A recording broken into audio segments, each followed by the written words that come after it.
युगल गीत में गोपियां कह रही हैं, यशोदा मैया से जाकर के कह रही हैं, मैया तुम अपने लाला समझा लो। मैया बोली काईकू? बोले ऐसी वंशी बजावे, ऐसी वंशी बजावे वन में जाए के, या की वंशी को धुन सुन के हम खानो बनानो भूल जाएं, हम पे भोजन ना बनायो जावे, हमारो सबरो ध्यान वंशी में लग जाए। राम रस की जगह कभी कभी नमक की जगह बूरो डर जाए। पति फिर नाराज होवे, बोले काईकू? बोले मीठी दार बनाई है तेने, रोटी सेकवे के काजे जैसी धरें तभी या की वंशी बच जाए, पूरी रोटी पजर के राख है जाए, रोटी बनी ना पामे, पूरा ध्यान हमारो वंशी पे चलो जाए। मैया बोली तो लाला तो यह बात कह दो। बोले हम कह चुकी हैं।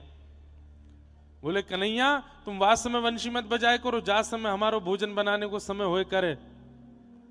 तो टेढ़ सो मुंह करके बोले अब मोए का पता तुम भोजन कब बनाओ, मैं तो वंशी बजाऊंगो।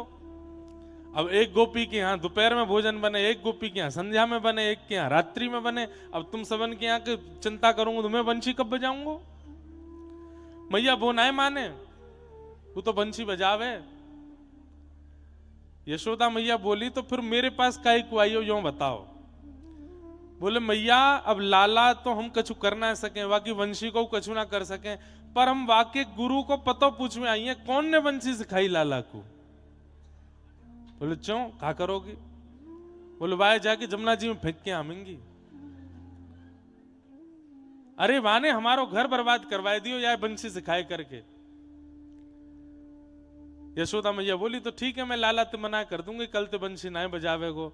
तो गोपियां मना भी नहीं कर रही हैं, मना गोपियां कह रही ना ना मना मत करियो, हम यूं थोड़ी कह रही हैं बढ़िया ना लगे, बढ़िया तो लगे, सुख तो मिले, आनंद तो मिले, लेकिन मैया घर के काम ना है पा मैया की बंशी के कारण। मैया चलो शिकायत की बात अलग है, तुम बस यूं बताओ याकू वंशी सिखाई कौन ने? तब यशोदा मैया कह रही हैं वेणु वाद्य उर्धा निज शिक्षा। अब ये तो अंतरंग बात है, हम आप जानते हैं कि वंशी कौन ने सिखाई है, लेकिन अंतरंग बात कहा है? अंतरंग बात है कि वंशी श्री जी ने सिखाई है, लेकिन प्रकट रूप में यशोदा मैया ये जाने कि मेरो लाला स्वयं बंशी बजानो सीख गयो, निज शिक्षा। याकू कोई ने सिखाई नहीं है, खुद जाने। परंतु वास्तविकता यह है कि ये तो श्री प्रिया जी ने सिखाई है ठाकुर जी को। वेणु वाद्य उर्धा निज शिक्षा। एक दिन मधुमंगल सीधामा ने देख लिए, लाला तू जब बंशी बजावे तो हमने देखी है ये सोने सोने जैसे विमान चमके ऊपर ते, और ऊपर ते चार चार भुजा वारे, पांच पांच मोह वारे सबरे देवता नीचे की ओर देखें। लाला तेने गोपीन को चित्तहरण कियो, गैयान को चित्तहरण कियो, अब तो तेरी बंशी ने देवतान को चित्तहरण कर लियो है। ठाकुर जी बोले हम बे लाला इन तने क्यों कह दे? बोले कहा इन्हें कछु दिना ब्रजमंडल में आए करके हमारे ब्रज की ने सेवा कर जाएं, ये सबरे तेरी बंशी पे मोहित है गए, कछु दिना काजे इन्हें ब्रजमंडल में बुला ले। बोले का करवावे को? बोले दो हाथन ते पाम दबावे में आनंद नहीं आवे, चार चार हाथन ते पाम दबावेंगे लाला इन्हें बुला ले। और बोले हम माखन चोरी करके भाजें लाला, आगे ही दिखाई दे पीछे दिखाई ना दे, गोपी कहां ते आ जाए या ब्रह्मा पीछे रखेंगे, चारों दिशा ते देखते रहेगो, यहाँ ते गोपी आ रही है, वहां ते बंदर आ रहे हैं, इन्हें बुला ले, कछु देना यहीं पे सेवा कर देंगे हमारी। हमने सुनी है वहां पे इंद्र पे ऐरावत हाथी है। बोले हाँ लाला।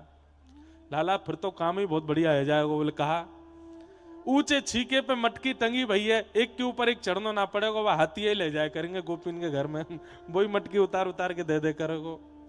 मतलब आप सोच रहे हैं हम आप सब लोग अगर किसी बड़े व्यक्ति के संपर्क में आते हैं तो हमारा व्यवहार क्या होता है, हमारा स्वभाव क्या होता है कि उससे कोई बड़ा काम कराएं। लेकिन इतने भोले हैं ब्रजवासी कि देवतान के संपर्क में आकर के भी करवाएंगे माखन चोरी ही, याते आगे जा नहीं रहे। ब्रह्मा जी ते चार मुखंते ही दिखवाएंगे कि देखियो कहीं तो गोपी नहीं आ जाए, हम चोरी कर रहे हैं। लाला सबरे देवी देवता तेरे बंशी के सुनवे के काजे देख कैसे प्रकट है जाए आकाश में।